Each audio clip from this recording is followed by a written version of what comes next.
Sure. My name is Michael Egan. I'm an associate professor in the history department at McMaster University.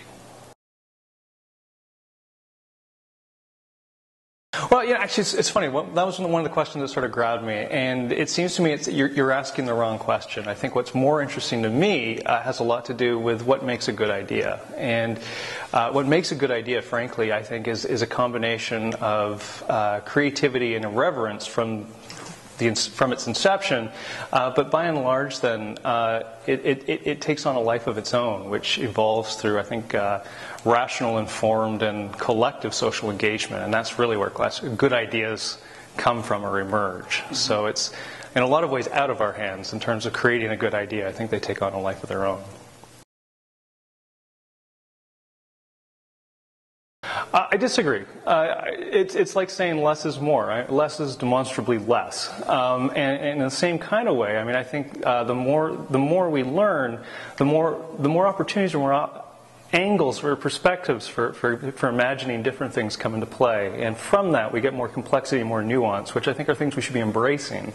And embracing chaos and uncertainty rather than finding them impediments or obstacles to how we engage with the world around us.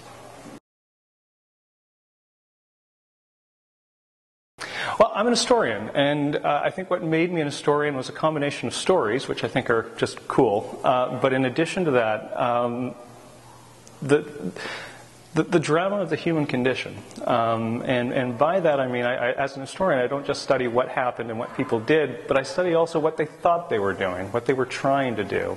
And those aren't always the same thing. And from that, then, we get some really cool stories and some cool insight into how the human species works.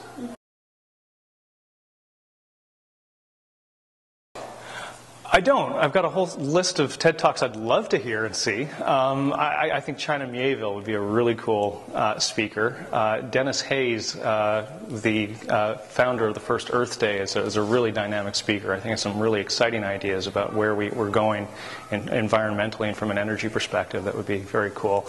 And I'd love to hear Lucinda Williams. I'll listen to her do anything. So she'd make a really cool TED Talk, too.